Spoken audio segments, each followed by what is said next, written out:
Okay. So proper welcome time now.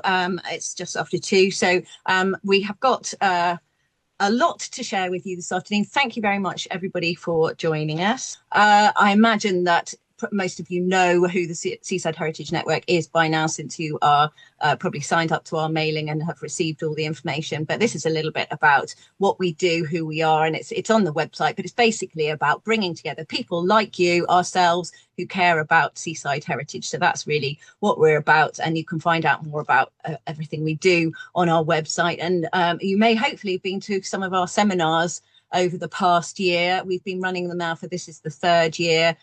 So this year we've looked at museums, Art Deco, World Heritage potential for British seaside resorts, and 20th century seaside architecture. We've also done our first symposium with historic buildings and places and walking tour of Weymouth. So hopefully some of you have been involved in coming along to those.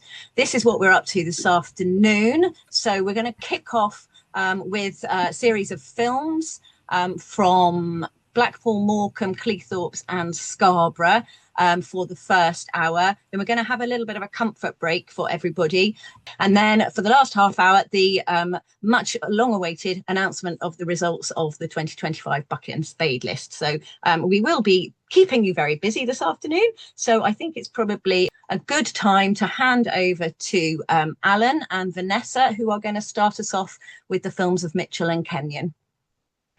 Well, thank you for that. It's my pleasure to introduce Vanessa. Vanessa took part in our first ever Seaside Heritage online event back in 2022. Vanessa is the Director of City and Culture at the University of Sheffield. She's a founder of the National Fairground and Circus Archive, and, as you will hear a little bit later, chair of the Morecambe Winter Gardens Preservation Trust, where she's speaking to us from there today. She was very involved with the Mitchell and Kenyon films, and actually edited a collection of essays called The Lost World of Mitchell and Kenyon, Edwardian Britain on Film, and then went on to write the catalogue for the BFI called Electric Edwardians, The Story of Mitchell and Kenyon, and that's in 2006. These are from the BFI archive. They're just extracts from 3 of the earliest films about the seaside. So Vanessa's going to talk about what we're seeing in the films. I'll pause between each of the films just to sort of introduce each one. And the first one is A Trip to North Wales on the paddle steamer St Elvis. Hi, everyone. Thanks for having me and inviting me. So the Mitchell and Kenyon collection took up 10 years of my life, from 1999 to 2009, and I did approximately 250 shows. There's 836 films.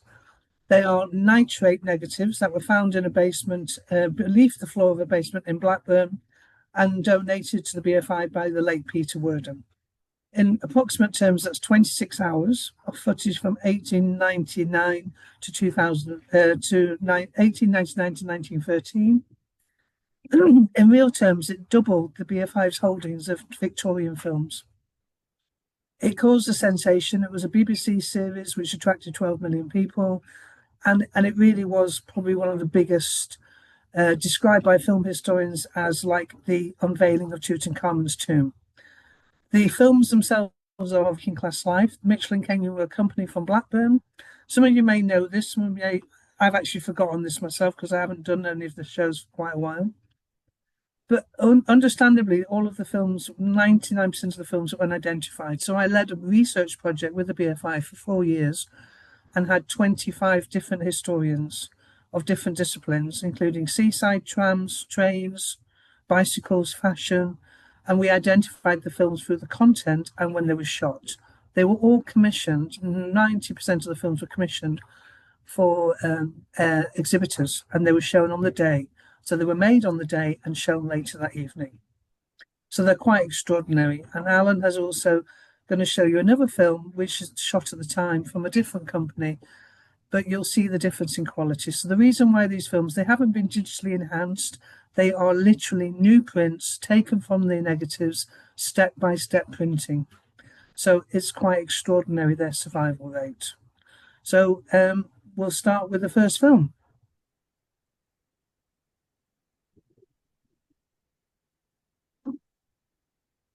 So this is one of the earliest movable intertitles of any early film from the Victorian Edwardian period. And the St. Elvis was basically a steam paddle which went from Liverpool to the Isle of Man, or Liverpool. This is one of its most famous routes, which went from Liverpool to North Wales. And what's interesting about this film is what's called an early travel-log film. So this film was actually marketed and packaged to be sold, and sold to other exhibitors. So this film was advertised on the 8th of November 1902.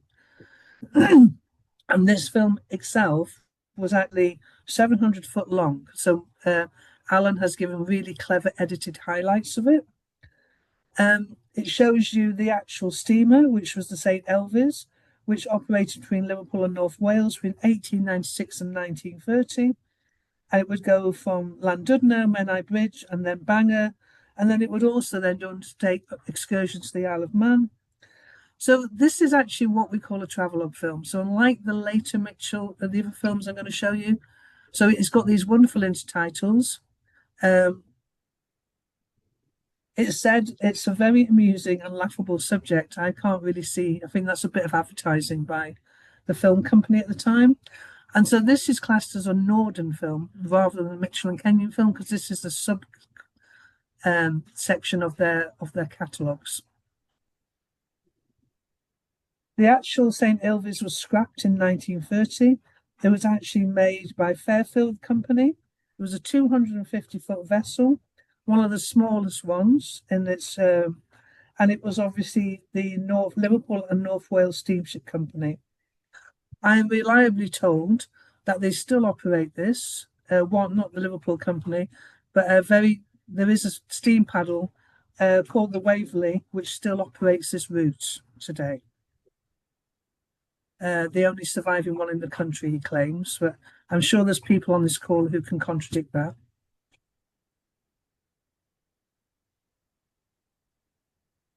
So travelogues were really important films in the development of early cinema. They were very much of come and see the world, come and see exotic places. So yes, on the Waverley last week. So Rosie, you can tell us if it's exactly the same trip that you're getting, a shorter version of it.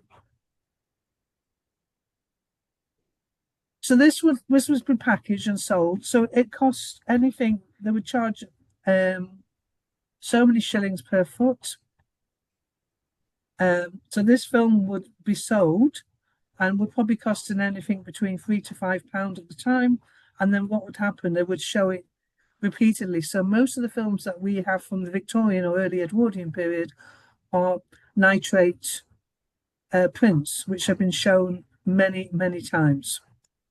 So these reason why. So this actual film has probably been struck from the negative on many occasions, which is why it's not as clear as the later films.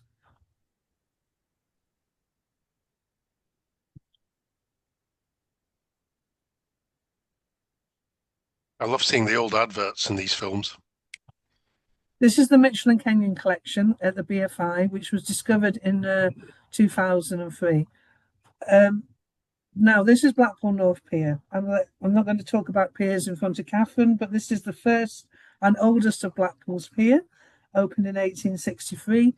This film, we know, was shot possibly on Easter Sunday. John Walton, who did the research for me many years ago, was absolutely adamant this was an Easter Sunday. It was filmed as part of the church promenade, and then it was shown at the Alhambra in Blackpool on the 12th of June 1903. It was also part of a whole cinema show which was called A Complete Cinematic Picture of Blackpool, the Living Trams and Views Along the Promenade, was shown at the Alhambra last night. The film is 690 foot in length. It's shot from the North Pier. You'll see the same people going round and round and round. There was not that many people on the North Pier in 1903, though it was pretty busy. The same people go round and round and round. because Mitchell and Kenyon's advertising policy for local films was come and see yourselves on the screen. So they would shoot the people in the morning and show it in the evening. They then repackaged this film as part of a longer offering, which was called Seaside Holiday Makers at Blackpool and Morecambe. So this film was also part of that larger package. Now we see this incredible panoramic shot of Blackpool Promenade. And of interest is the building next to the tower and also the Benjamin Bassett wheel, which opened in 1896. One of four big wheels built at the time. And then we'll see the Alhambra, which then became known as the Palace, which obviously Frank Matcham's last building he worked on in Blackpool. Yeah. Vanessa, I defy anybody to spot somebody over the age of about 2 or 3 who isn't wearing a hat in these videos.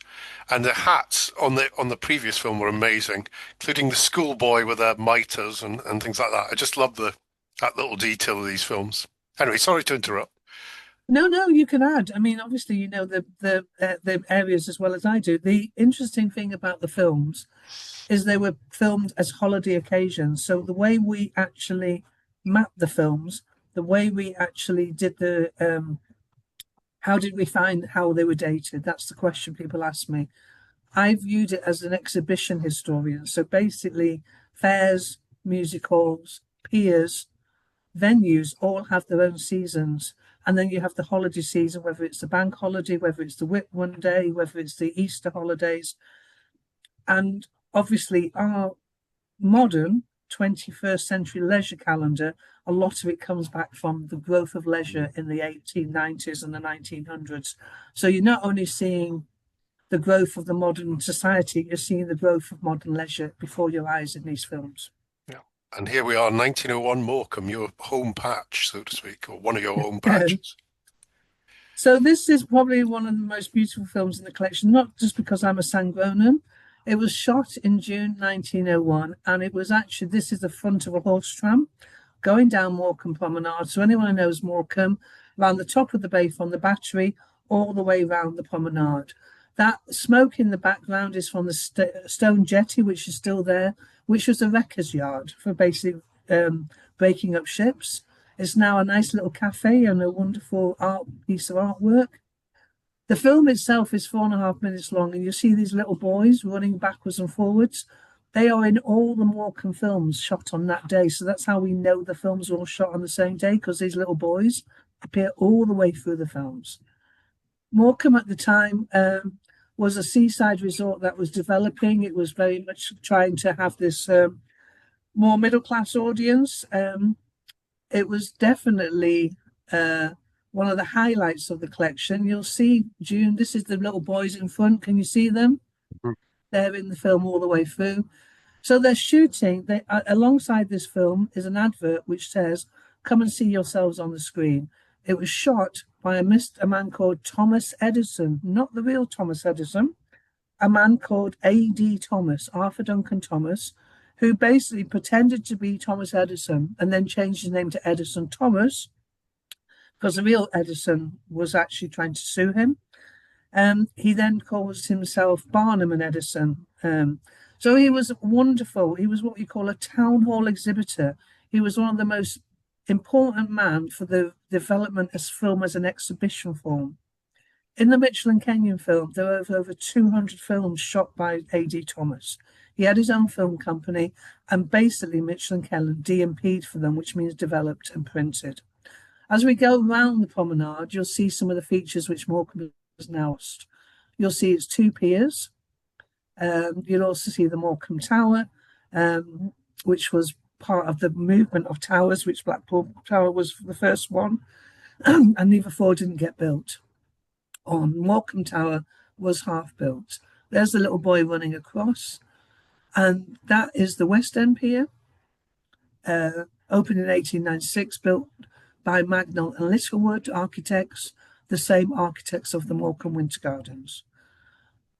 The film continues on now. We're coming to the Stone Jetty.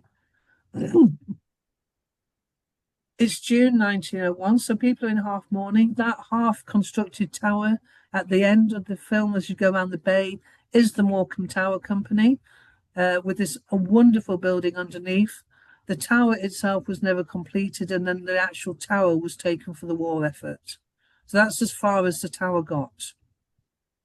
But the actual venue continued.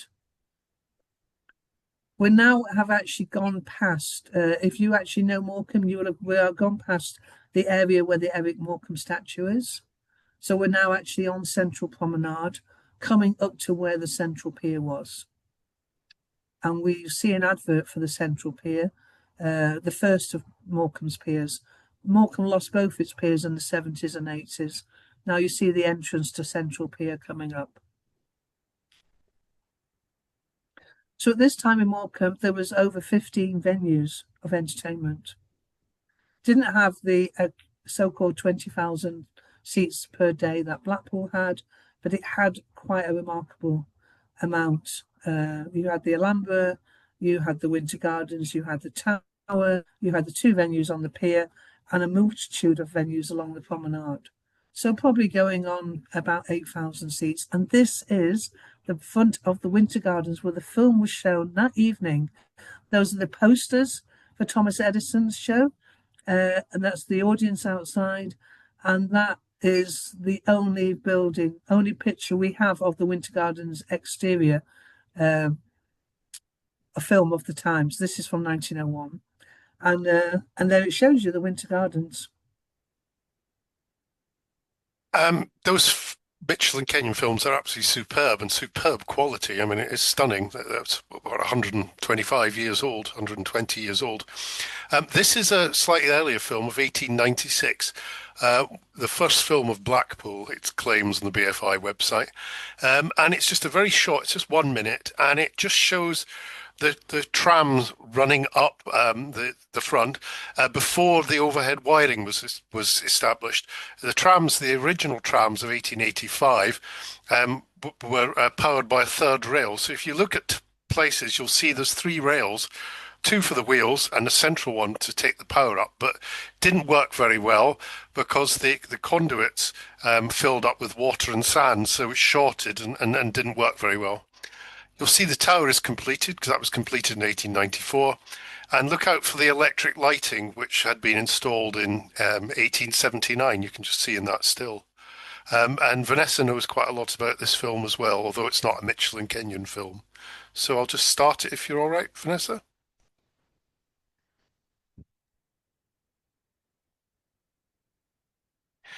And you'll notice that it's only one track, a lucky escape for the dog there, but it was single track just with passing places at points on the promenade.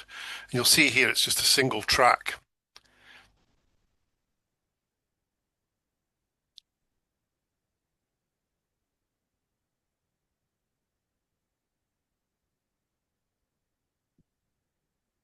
It's also a single static shot. So unlike the Mitchell and Kenyon, so they basically placed the camera in one shot and now they put it on the tram.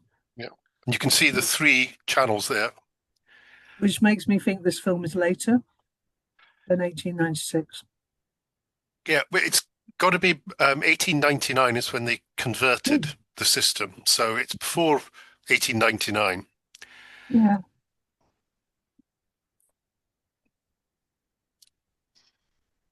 And you can see the difference in quality, can't you? There's a series of films made by an amateur man from the Lake District, Cockermouth, who made a number of silent films. The difference is, as you can see, the major difference is Mitchell and Kenyon did close-ups because it was basically their films were bums on seats. People actually paid to see themselves on the screen that night. So a very different form of intimate, bringing the world to you. And as one commentator said to me later, Mitchell and Kenyon, other filmmakers film the world, Mitchell and Kenyon bring the world to you. And I think that's the best way of describing the difference. Fantastic. Well, thank you very, very much, Vanessa. It's excellent, and it's lovely to see the backdrop of the Winter Gardens. I know you've got a big day on today. I can let everyone know that's a Campbell and Co. of Stoke-on-Trent did that floor, and we've just had it restored. And Michael Riverley, who did the restoration, has just won the prize for the best tile ceramic restoration in the country. So that is our beautiful entrance. I'm not actually in it, but it's my screenshot. But yes, feel free to come and visit us. We will certainly will. So thank you for that. Brilliant. Thank you very much indeed. I think we're, Anya's got her thumbs up. You may see them a bit. She seems to have a thumbs up glitch, but that's all to the good. Right. Okay. So we're going to move on. Thanks ever so much to both Alan and Vanessa for that fantastic talk through the Mitchell and Kenyon films. We're going to bring the Seaside film story right up to date, courtesy of Stuart Wood, who is a composer who works with filmmakers, theatre creators and event producers to help them discover their unique sonic identity, blending the power of sound with the impact of visual storytelling. I think Stuart is going to tell you all about the backdrop to this film, but he's recently returned home to live in Lincolnshire, specifically in Cleethorpes, and has created an organisation called the Cleethorpes Promenados, which I was lucky to be invited to come and do a talk for them on the pier earlier this year. And there was a real buzz about it, and it's brilliant. And Stuart's bringing loads of people together to do this work. So I'm really delighted that Stuart was agreed to join us this afternoon. So Stuart, if I hand over to you, you can tell us all about Postcards from Cleethorpes. Oh, thank you, Kathryn. It's a pleasure to be here, and I was really lucky to come to the symposium in London, which was so brilliantly organised, and with a colleague, and we met all the other people from seaside towns and realised that we weren't the only people that were obsessed with where we lived. So it's great that all the work you're doing, and it was actually a delight when Kathryn came up to Cleethorpes and gave a talk on the pier, and it was the first time an event like that had happened on our pier since before the pandemic, so it's kind of started something, Kathryn, so thanks for that. So I basically was born in Lincolnshire, and nobody knows where Lincolnshire is, which is kind of convenient for people that live here. When I moved up, I'd basically been away for 40 years, and I suppose spent most of my life running away from it, but things change, and people mellow, and I didn't really plan to live in Cleethorpes, because actually as a family we lived in the south part of Lincolnshire, and I think because my parents were aspiring middle class, they preferred to go to Hunstanton, so we never quite got to Cleethorpes, but I came for the day, basically. I came on a bit of a day trip, and I was totally charmed by it. And pretty much stayed, and so I bought a little house here, and I moved in just over a year ago, and I've had 2 summers here now, and it's absolutely wonderful to be by the sea, although there is a question mark, because actually Cleethorpes is at the mouth of the River Humber, which makes it very unique, because other seaside towns in Lincolnshire like Skegness, Mablethorpe obviously look out over the North Sea, and you've got the wind farms there, whereas Cleethorpes looks over to that little bit of Yorkshire that just kind of forms the mouth of the River Humber. So if you fuzz your eyes up, it's like being on Lake Garda. So anyway, I moved here, and I just felt like as a music maker, composer, I just was very inspired, not only by the kind of everything that was here, the nostalgia of the seaside. A lot of it is still here, funnily enough, but also just by the blue space that the seaside has traditionally brought visitors to. I think I remember hearing Kathryn say, like, some people move to the coast and some people move to the seaside, and so I really wanted to capture the seaside basically in this piece of music, and we're really fortunate in this part of northeast Lincolnshire that we have a really fantastic team on the council who really care about heritage and culture. I've never lived anywhere in my life where there is people dedicated to bringing creatives together, and maybe one of the benefits of the pandemic is that a lot of people, younger people, didn't leave home like we all did probably when we were 18, 19.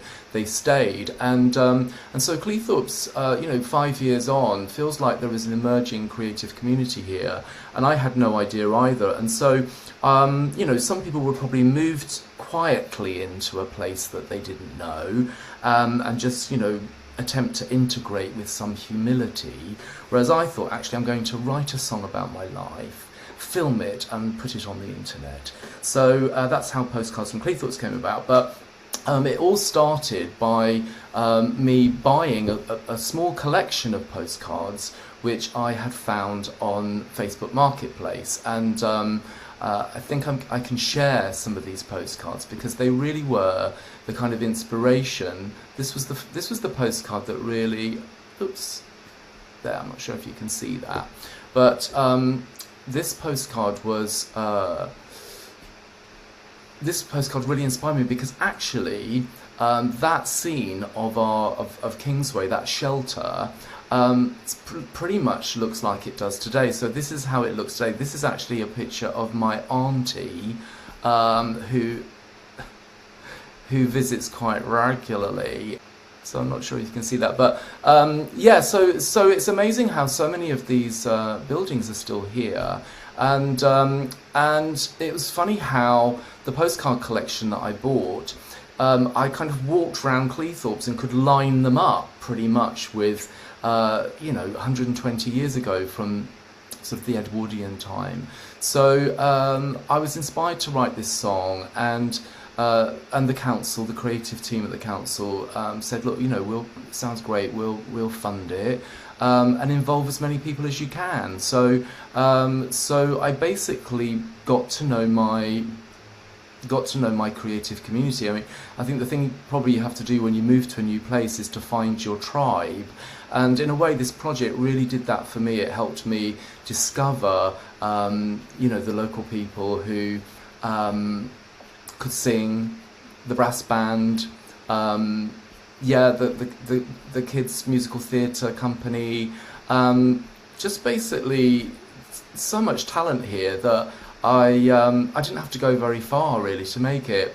I just want to show other couple of pictures. I've got a picture here of Kathryn on the pier when she came up in May for, our pier is now a fish and chip shop, but they're kind of looking after it, sort of, and they're very up for having more events now, so that's really good. And one of the things that I love about living at the seaside is that it does feel like a resort all through the year, because I guess these towns, being the UK, has spaces that really are great all through the year, and so it's not just the summer Cleethorpes is sort of happening. The other thing I want to share with you is a poster that I was able to buy from an exhibition about Cleethorpes, which was very kind of connected to the railway. So that's an original poster that I think was created by the railway as a kind of tourist information thing. But we had an amazing exhibition here earlier this year where where the posters were actually for sale at the end of it because it was a private collector. So that's probably should have been a sofa, but I couldn't resist it. Okay, I'm going to bring you on to just a little bit of the making of the song, and let me just share this. So Postcards from Cleethorpes, basically, I'm going to share a little bit of the making of, because I just want to give a little insight into the participants, really, because that's kind of what made it. So I worked with people like the Men's Shed guitar group, and I set up a choir, and like I say, I worked with the kids from the local theatre group, and we have a couple of brass bands here, and Back to Brass played on it and gave it that real sound of the seaside. As well as kind of professional musicians as well. So I'm going to play a little bit of this, and then I'll probably play like a couple of minutes of this, because I want you to see the brass band in action in the studio, and then I'll play the final work.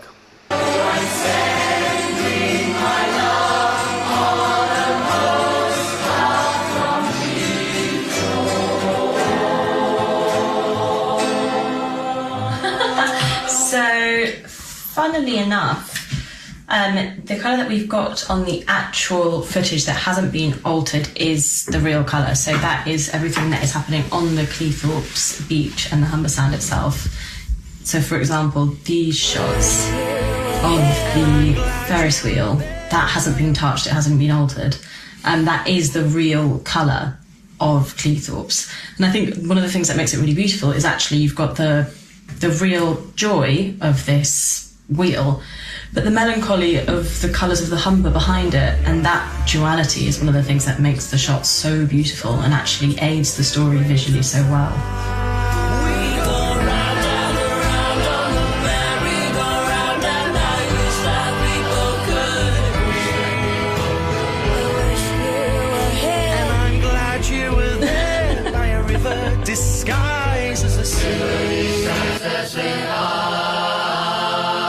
Let me just skip forward a little bit here.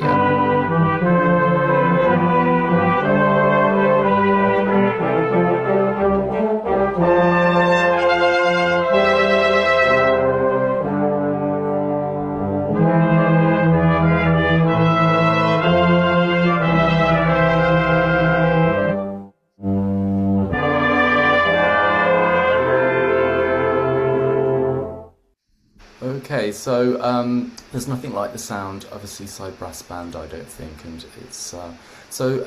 This is the finished. This is the finished film, which you can find on YouTube. And yeah, if you want to find out more, you can find us on Facebook and Instagram. Postcards from Cleethorpes. I think we're quite easy to find. So enjoy.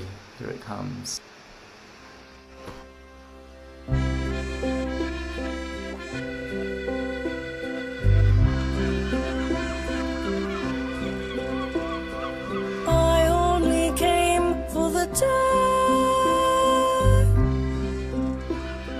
Thinking that I would go back to LA, knowing that you would have rent me the room at the house in Marina del Rey. I've only been here a while, I've noticed my face with a smile. It won't be forever, and was forever anyway. Round and around like the wheel on the sand, the course of our love never ran smooth. It's the end of the line, the ebb of the tide. Divorce left us broken with so much unspoken. The truth is that you are in my thoughts. I'm in Cleethorpes, so I'm sending my love on a postcard from Cleethorpes.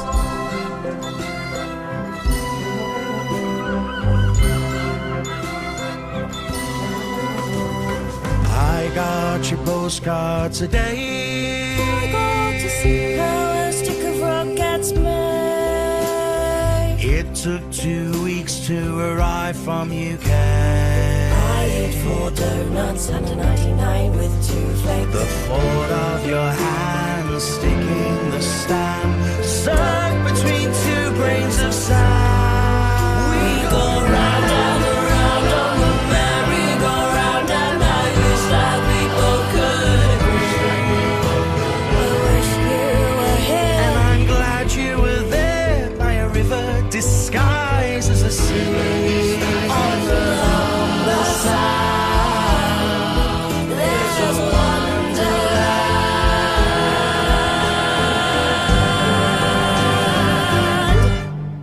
Since the divorce, I've been dreaming of seashore. I do like to be beside the sea when tea pours. I'm in Cleethorpes, But you couldn't be more. so I'm sending my love on a postcard from Cleethorpes. How I wish that our dream had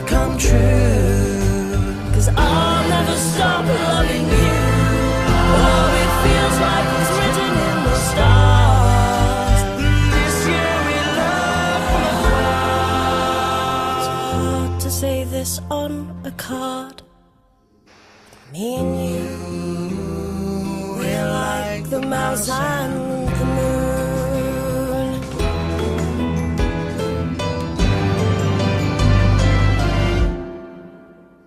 Living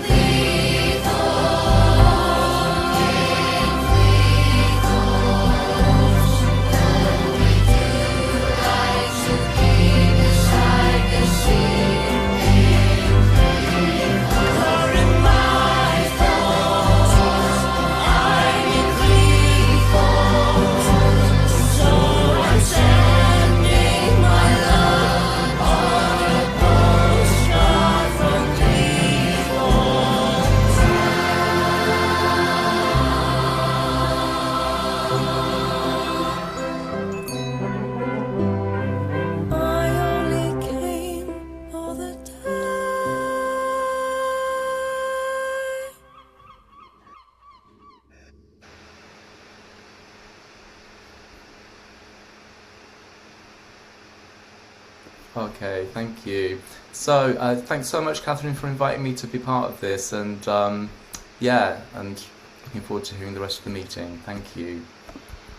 Thank you, Stuart. That was absolutely lovely. You're getting lots of hearts and thumbs up being sent your way. It's such a joyful, beautifully produced, and the sound. We're all going to be singing that for the rest of the afternoon. Absolutely wonderful. And yeah, book your tickets, Cleethorpes, now and go and see it for yourself. I mean, it was very blue sky when I was there in May. It was absolutely beautiful and it looked stunning, and it feels like things are on the up at Cleethorpes, aren't they? So definitely do go and have a visit. Thank you, Stuart, again for joining us this afternoon and sharing your film, which we all love. So we are now going to take another film interlude before I introduce our next guest, John Oxley. So I'm going to share my screen and we are going to go to Scarborough. So this film is from 1936. I apologise for the music, which isn't half so beautiful as Stuart's, but the film is a corker. So enjoy.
So that was just amateur film footage, and it's available on YouTube. And actually, it's really worth checking out the kind of seaside films that are available on YouTube, because there are some fantastic historical films available there. But obviously that one was Scarborough, and that is our introduction to our next guest, who is John Oxley, co-director of Big Ideas by the Sea, an annual creative arts and environmental festival held in May each year.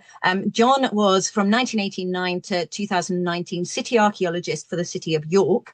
He's a fellow of the Society of Antiquaries of London. His research interests include heritage management, urbanism in Roman and post-Roman Europe, the archaeology of Northumbria and world heritage studies, and a bit of seaside. He was awarded an MBE in 2021 for services to heritage, and he is going to tell us a little bit about Scarborough 400, celebrating the birth of the seaside resort. So if I hand over to you, John, please take it away. Okay, thanks, Kathryn. What I'll do is I'll share my screen, a short presentation I've put together. So my background, as Kathryn says, I'm an archaeologist, and I've lived in Scarborough now for 20 years. I've got more and more involved in understanding, thinking about the heritage of Scarborough. And it just so happens that in 2026, Scarborough will be celebrating 400 years of seaside heritage. Now, I'll come back and just touch on that in a little bit more detail as we move along here. But Scarborough, of course, has this incredible archaeological heritage. The headland where the castle is located has Bronze Age and Iron Age material from it. And we have the Roman signal station, part of a whole series of signal stations on the North Yorkshire coast, probably extending down the Lincolnshire coast, probably linking up with the forts of the Saxon Shore in East Anglia. We have the medieval castle, which has its origins at the turn of the late 11th, early 12th century, the establishment of the medieval town, the emergence of this amazingly vibrant seaside port and harbour and centre of production for pottery. And then in 1626 we get how can we do that? The discovery that changed everything for Scarborough. In 1626 Mrs. Tamsin Farrer made the discovery that really would change and transform Scarborough's future forever. She noticed this discoloured water, this red mineral water coming out of the cliffs in the South Bay. And she recognised what this was, and more than that, she recognised the potential of this mineral water, the spa qualities, the medicinal properties of this mineral water, and she championed it, and she promoted its therapeutic benefits. And within a very short time, word spread across the north of England, and I think we can see in 1626 the birth of this movement of people to the seaside for medicinal purposes, for well-being purposes, for leisure purposes.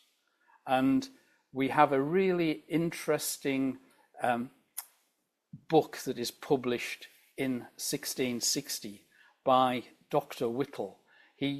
Dr. Whittle of Hull, and he publishes a book about Scarborough Spa and its mineral waters. And in it, he carries out series of pseudo-scientific investigations, and he proclaimed that the mineral waters at Scarborough were the cure for all ills. And he promoted this spa treatment to the gentry. He also picked up on the idea that, that going to the seaside is a seasonal, can be to be enjoyed is a seasonal concept. And he recommended that, people should make their visits to Scarborough between May and September, essentially creating the template for modern seaside holidays. And he also promoted this concept of sea bathing, of not only going and taking the waters, but also bathing in the sea for both health and pleasure.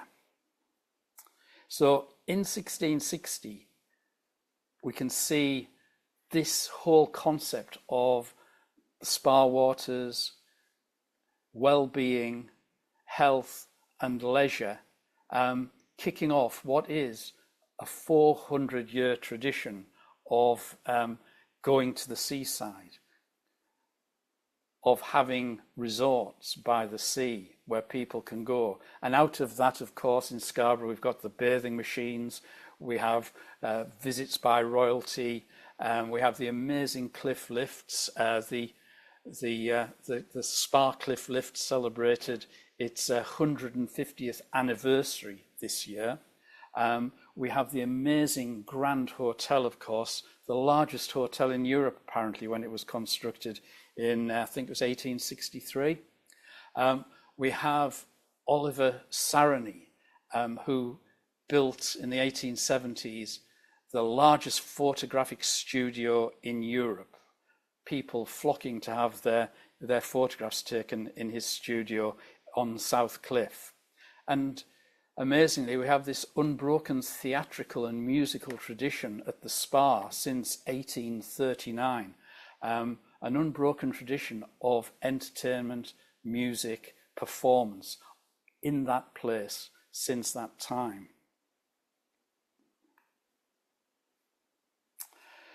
And I think what we can see here emerging in Scarborough is this legacy that shaped Britain and that shaped the whole concept of the seaside resort, the seaside holiday. It pioneered tourism. It promoted the whole narrative of health and well-being. And of course, it developed this concept of the seasonal economy. The summer became, the standard moment for visiting the seaside, bringing, as I say, royalty, gentry, and after the railway revolution, the working classes to the seaside, and companies brought their workers in their thousands to visit Scarborough in the late 19th and early 20th centuries, a key aspect of the development of seaside tourism. So what are we going to be doing in Scarborough? Well, there's a consultation committee working with North Yorkshire Council, and throughout 2026 there's going to be a year-long programme of events that will celebrate this 4 centuries of seaside heritage and innovation. There's going to be a public art commission that will be hopefully installed, planning permission and listed building consent being granted, will be installed at the historic pump house site adjacent to the current Spa building, which we hope will create a lasting and permanent tribute to Mrs. Farrer's discovery, or at least augmenting what we have there in the Spa buildings already. A local theatre and performance company called Animated Objects will be putting on a whole series of performances and interactive experiences throughout the summer and into the autumn and winter. And we also have, for the past 2 years, have had the re-emergence of the Scarborough Fair. And Scarborough Fair is a 3-year project at the moment, but hopefully it will continue. And Scarborough Fair puts on 4 festivals across the year, and these celebrate art, performance, music, and of course, it being the seaside, extreme sport in Scarborough. That will be complemented by Big Ideas by the Sea, a festival, as Kathryn said, which is held in May each year. And next year, Big Ideas by the Sea will run from the 15th of May to the 30th of May. And we're going to have a whole series of talks, exhibitions, workshops, concerts. We have an amazing community archaeology programme, which was nominated this year for the Community Archaeology Project of the Year. Alas, we didn't win, but we were nominated. And we'll have a whole range of other cultural events which will explore Scarborough's influence on British seaside culture and look at current seaside experiences and what they might develop in the future. And I think I can reveal now that next year, a key part of these 2026 celebrations will be Seaside Heritage Network's Big Day Out in 2026, which will be held on the 18th of September, not 2016. Goodness me, I need to proofread these things, don't I?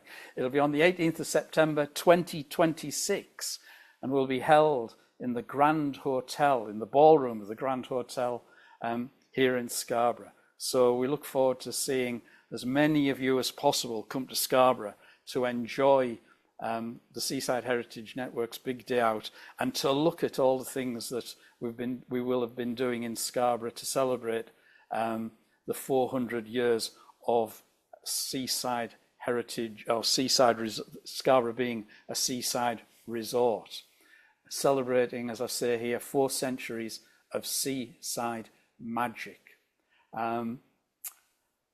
We look forward to welcoming you all next year to Scarborough to take part in these celebrations. There will be a website which will be going live later this year about Scarborough 400. You'll be able to get information from the Big Ideas by the Sea website starting in December. And there'll be lots of information out there about Scarborough 400. As I say, 400 years since Mrs. Farrer and her discovery of the mineral spring water transformed the seaside harbour fishing town into today's vibrant seaside resort. So we look forward to seeing you all in Scarborough next year. Come and join us and celebrate where it all began. Fantastic. Thank you, John. We are so excited and grateful to you for allowing us to join the celebrations next year, because it's obviously from our point of view, it is definitely where it all began for us, and we are super delighted to be there. We hope you're all clearing your diaries presently in order to make sure that you can be there for our big day out on September the 18th, and there will be other things that we'll arrange around the kind of event itself, so look forward to lots of exciting things coming up in Scarborough. Thank you ever so much, John. We really can't wait, and thank you very much for telling us all about it and giving us a bit of a hint of what to come. That's going to be brilliant. So now it is, oh my goodness me, it is 3 o'clock on the dot. I don't think we have ever managed such a timely running of the programme before. So thank you very much to all our guests so far. So it now gives me great pleasure to share with you this year's winners. It's a fantastic job to be able to do. Very exciting. I think we need some sort of sound effects for this, but I'm going to get onto my screen so that you can see, first of all, everybody who took part, all our nominees. Here they are. Hopefully you have cast your vote for one of these interesting places. And I'm now going to count them down to our top 3, our winners. So we're going to get started, and let's see who came in 10th place. It was Wells Next the Sea Beach Huts, which is kind of quite surprising because everybody loves a beach hut, but these ones have one of the most beautiful scenic locations in the country, arguably, because they have that pine forest behind them in Norfolk, and they're up on stilts because the sea comes up underneath the beach huts. They're absolutely beautiful, very photogenic, and if you haven't visited them before, they are really worth a visit. They came in our 10th place this year, and we did ask people to comment about why they chose the places that they did, why they voted, and so I'm going to give you some of those comments as we go along. In 9th place, we have Plaza Cinema in Weston-super-Mare. Somebody said that it's a delight to visit this classic 1930s Art Deco cinema with its original theatre organ. And if you joined us last year for our big day out in Weston-super-Mare, you will have seen that very theatre organ in operation as it rose from the floor. The organist playing "I Do Like to Be Beside the Seaside." It's really something to behold. It's fantastic that this is being brought back to life after it closed. It's now run by Merlin Cinemas. And if you're in Weston-super-Mare, there's the whole part of this bringing it back to life is reasonable ticket prices, restoring these heritage theatre venues. Merlin have got several of them around the coast, and if you get to see the theatre organ, it is absolutely fantastic. So that's our 9th place. In 8th place this year, we have the Super Snails Ride at Joyland in Great Yarmouth. They're almost a little bit scary, that expression on their faces, but they have been running since I think 1948 or 1949, these rides. So they have entertained a good many people in Great Yarmouth, generations. And this is one of the things that really came across in the voting for all of our entries, actually, that this sense of nostalgia is really important, and handing on these places and experiences to the next generation. So people who enjoyed them in their youth or are now sharing them with their grandchildren. And, that it's that sense of continuity that's really important for some of these heritage attractions and experiences. And that is worth celebrating, that these things continue to be there year after year, and their reliable enjoyment is actually really important. In 7th place in this year's list, we have Hove Lagoon, which has been transformed into a modern water sports centre. So it was originally a 1930s boating lake. And as this voter said, there's the sea, a paddling pool, water sports, Fat Boy Slim's Cafe, special part of being in Brighton and Hove, activities for all ages. And it's recently been redeveloped with natural flora. There are beach huts, ice cream, and the beautiful beach. So if you haven't been down to Hove recently, do go and check it out. If you're in Brighton or in the area, it's really good that some of these places are being reimagined. And obviously people are very grateful for that reinvestment in these special places. In 6th place this year, and I'm probably getting ahead of myself a little bit, but we have Central Tramway in Scarborough. Now, John spoke about the Spa Cliff Lift celebrating its 150th anniversary this year, and Central Tramway came along a bit later than that. And it's not in 14th place. It's the views from the Central Tramway are superb, and actually it's clear that voters do love these funicular railways, these cliff lifts, because Saltburn obviously won in our first competition in 2023, and Central Tramway's done very well this year, so congratulations to them.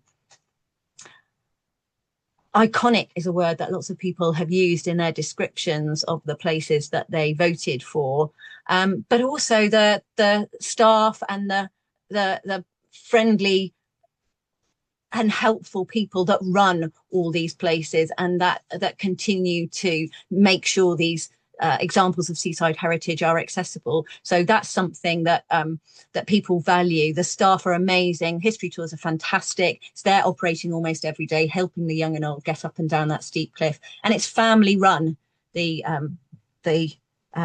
Central Tramway. I think it's 3rd or 4th generation now, and they've published several books about the history of the cliff lifts in Scarborough as well. Stunning piece of Victorian engineering, being lovingly looked after, and that is really something to celebrate. In 5th place, who do we have? So we've hit the halfway mark, and in 5th place this year we have Deal Pier in Kent. Deal Pier is was this is the third incarnation of Deal Pier. It was one of the original 14 put up by Eugenius Birch in the 1860s originally, and then that one was, I think, a schooner or another vessel hit it at the beginning of the Second World War, and then Churchill decided that it was much better to clear the whole pier for bombing purposes, and so it was entirely rebuilt in concrete, as you see here. Quite a splendid silhouette there against the sun, and opened, I think, in 1957. So quite a stunning, quite almost brutalist, sort of very functional pier design, but really loved by local people, very well used by anglers. They have a big Boxing Day cold water swim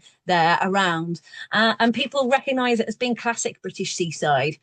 I spent many a day and evening along the pier and beach with ice cream or fish and chips in hand. I think that's something we can all associate with. The pier just goes with those ice cream, fish and chips treats, doesn't it? So it's a great place to look out to sea, but also to look back to the land. So congratulations to Deal Pier for coming in at our halfway mark in 5th place. Ooh, so who is it going to be in 4th place? 4 left. What is your money on for 4th place? Well, the 4th place winner this year is, I can reveal, it's the Jolly Fisherman poster from Skegness. And here he is in a 3D representation. It's quite an extraordinary feat, isn't it, that a poster designed in 1908 by John Hassell is still so representative of the resort that it illustrated. You know, the Jolly Fisherman is still ubiquitous around Skegness, and not just that, but also the tagline with it, Skegness is so bracing. You know, people just know that phrase. It's probably the most successful advertising poster of all time, not just for the seaside. I mean, it is just so the word iconic is bandied around a lot, but this sort of has some potential to be properly called that, because it has been going for more than 100 years and it's still representative. And the lovely thing about the comments that were made about the Jolly Fisherman is the very personification of the British seaside, conveying the wonder of the unique resort in a direct, humorous, all-embracing way. And people actually, who, when they were voting for the Jolly Seaside, the Jolly Fisherman, they were voting and talking about how much they loved Skegness as well. So the two things are absolutely integrated in people's minds, that the Jolly Fisherman is Skegness, isn't he? I mean, you can't really imagine what Skegness was like before the Jolly Fisherman came along. So a worthy winner in 4th place, the Jolly Fisherman's poster there, and everything that he symbolises about that Lincolnshire resort. So congratulations to them. So our 3 finalists, have we had your vote yet? Is one of yours going to be, is yours in the top 3? Well, let me share those next top 3 with you. So in 3rd place this year, I can reveal we have Stonehaven Open Air Pool. And these are just such glorious images of it. It looks absolutely beautiful against the blue sky. And the voters' comments, it was clear that people really love it and value it. Staff are lovely. The experience is unique. Nowhere else in Scotland has the same atmosphere. I know Steve has joined us and provided us with information all the way along. Steve, would you like to say anything in response to your fantastic 3rd place? Thank you very much. Yes, Kathryn, just a couple of words, really. I mean, we're obviously absolutely delighted to be recognised and nominated in the 1st place. And then to get this level of support from probably mostly people who use the pool is really, really fantastic. So thank you all very much for your involvement, and thank you for giving us this profile, which we really appreciate. Especially excellent. Well, Especially as we're Sorry, tomorrow. So tomorrow is our last day of the summer. So although we will be opening for a doggy swim, and then we'll have cold water swimming a bit later on. excellent. Well, thank you very much for joining us today. I know you've been elsewhere in the world up until quite recently, so we very much appreciate you joining us today. And we do have a little bit of a video to share with people as well. So let me just go on to the next. So that if you have not been to Stonehaven Open Air Pool, this will give you an idea of what it's like and why people voted for it.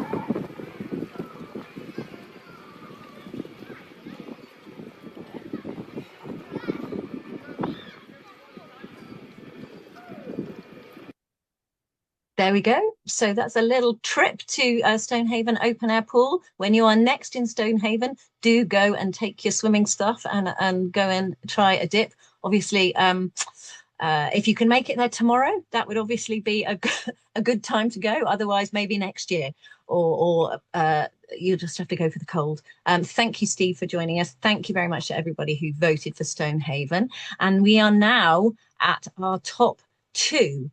So let's just, here we go. In second place, there are obviously only two options that it can be that are left. And so I can reveal in second place, all the way from the Isle of Man, is the Douglas Horse Tramway. There we go. And that is Harry the Horse accepting his certificate on behalf of the Douglas Bay Horse Tramway. And again, if you have not experienced the Douglas Bay Horse Tramway, we have first some of the comments from people who voted, and obviously there were a lot of people who voted. It came in second, and the sense of it being this timeless experience and unique. There isn't another one anywhere else.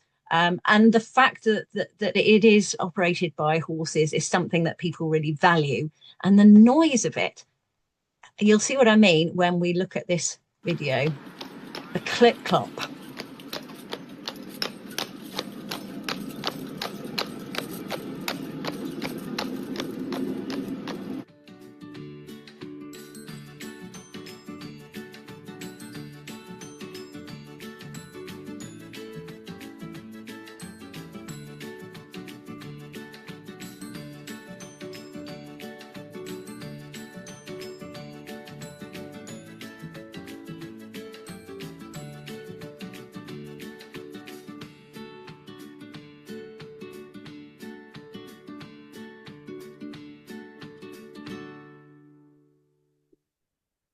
So there we go. That is Harry with his rather surprised looking driver by the look of it. Winner of second place in our Bucket and Spade top 10 list this year. So thank you very much to the Douglas Bay Horse Tramway for providing us with that video so that we can get a sense of it. How many of you have ridden on it? I hope that lots of you have. I know it's out of operation for quite some time, but it's back. And clearly people are very pleased to see it back in operation along the seafront in Douglas Bay, so much so that they voted in their droves for it.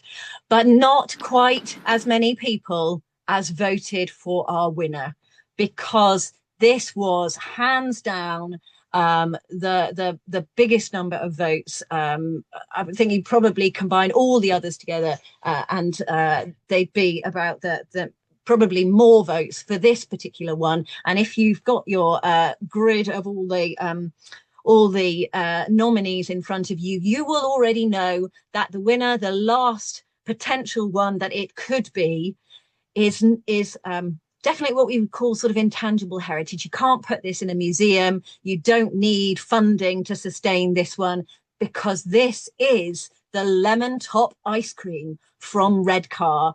And this was such a popular vote with local people and visitors alike. Absolutely brilliant that this has been voted for our top spot. And it really just shows how Seaside Heritage comes in all shapes and sizes, you know, fish and chips, ice creams, and these special ice creams that when you go to Redcar, you have to have a lemon top. It's kind of like the rule. And that's what people said in their comments. Only in Redcar can you get a true lemon top. Nothing beats strolling along the beach or promenade with one in your hand. Ice cream at the seaside is one of life's must-haves, and Pesitos is a local icon. Everyone in the area knows where a lemon top comes from, and the Seafront Cafe still has the charm of being from the 1950s. It oozes nostalgia and is still going strong without bowing to any latest trends. A true seaside treat that is a staple for any seaside visit. I love the idea that lemon tops bring a little bit of Italy to the Cleveland coast. And we can share with you reaction from our winner. This is Marcus Pesito, who is going to share his reaction. Can't believe it. Fantastic to be nominated, but to actually win is truly amazing. Truly. Not in my wildest dreams. I'd just like to thank everybody who's voted us, helped us along, and been coming to our ice cream shop for as long as they can remember. Thank you very much. Well, thank you, Marcus. Here is our number one winner for this year, the lemon top ice cream. And you know, seaside resorts like Redcar have been sort of often in the news for the wrong reasons. And we really hope that the kind of show of support for the lemon top ice cream, it may be a little thing, but it means a lot to the people of Redcar and the people who go and visit every year. And they have demonstrated that by voting for it in the many hundreds, beyond, thousands. Really fantastic that they got behind the vote and really came out and showed their support for something that, you know, is a kind of institution for Redcar. So if you have never tasted a lemon top, it's the white whippy ice cream with lemon sorbet on top, you must head ye to Redcar and go and try one, because it is now award winning. It is a fantastic example of our seaside heritage. So we congratulate them on that fantastic win. Another place on your Bucket and Spade list to go and visit, and that's kind of the whole point, to share these fantastic places and experiences. So if you haven't been to these places, do check them out, because quite clearly people think they are worthy of support and value, and we love them. So that is kind of it for this afternoon. The big day in drawing to a close. Thank you ever so much for coming. Before we leave you to go and indulge in perhaps putting together your own lemon top at home, maybe, or booking your next trip to Scarborough for next year to come and see us, you can now sign up for our next free event, which is another one of our popular online seminars. This one is going to be about Georgian women at the seaside. So we have three excellent speakers lined up. This is to celebrate the Jane Austen anniversary this year. You will have seen lots of information about that in the media, I'm sure. And Dorchester Museum have had an exhibition called Jane Austen by the Sea. And so their curator is going to be speaking to us. We've also got our very own Alan Brodie, who will be talking about the diaries of Georgian women seaside visitors. And we've got a direct descendant from Martha Gunn, who was the celebrity dipper of the era, from Brighton, whose job it was to physically dunk people under the waves at Brighton and hold them there until they almost drowned, as a means of restoring them to health. So it will be really interesting to hear from all of those speakers. As I said, it's free. It's on Wednesday the 5th of November, the normal seminar format. And then we have other treats lined up for the rest of the year and into 2026. We are hoping to put together another symposium for you in the vein of the very successful one we ran with Historic Buildings and Places. And you know that we have our Scarborough Big Day Out next year as well. if you have been looking at the Bucket and Spade list and thinking, my goodness, I know somewhere that I would like to enter for next year, well, you can, because already on our website, the voting form or the nomination form is there for the 2026 Bucket and Spade List. If you have a local attraction or experience that you think really deserves some publicity, you know, it's a really good way to celebrate these brilliant places by the seaside. So I think that's probably about it for us. To thank all of you for coming along, to our speakers, to Vanessa, to Stuart and John for taking part, to Anya for writing such a fantastic quiz, and Duncan too, and Alan. This is a team effort. So everyone else from the Seaside Heritage Network, that's Anya Chapman, Alan Brody, Samantha Richardson and Duncan Light. It's all of us together. It takes a lot of work, but we love that you sign up and come to these events, because it really makes it all worthwhile. So thank you very much indeed for your support. We hope very much that you have enjoyed this afternoon, and we look forward to seeing you at our Georgian Women at the Seaside seminar, and hopefully this time next year in Scarborough. So I'm going to stop sharing that. If anybody would like to sort of say anything at the end, post any questions, chat, whatever. We've amazingly finished 6 minutes before time. So thank you very much for keeping us company this afternoon. Sun's still shining here, actually. So there's still time to get out. If you're by the seaside, go and get you to the beach. So thank you. I think that's it from me.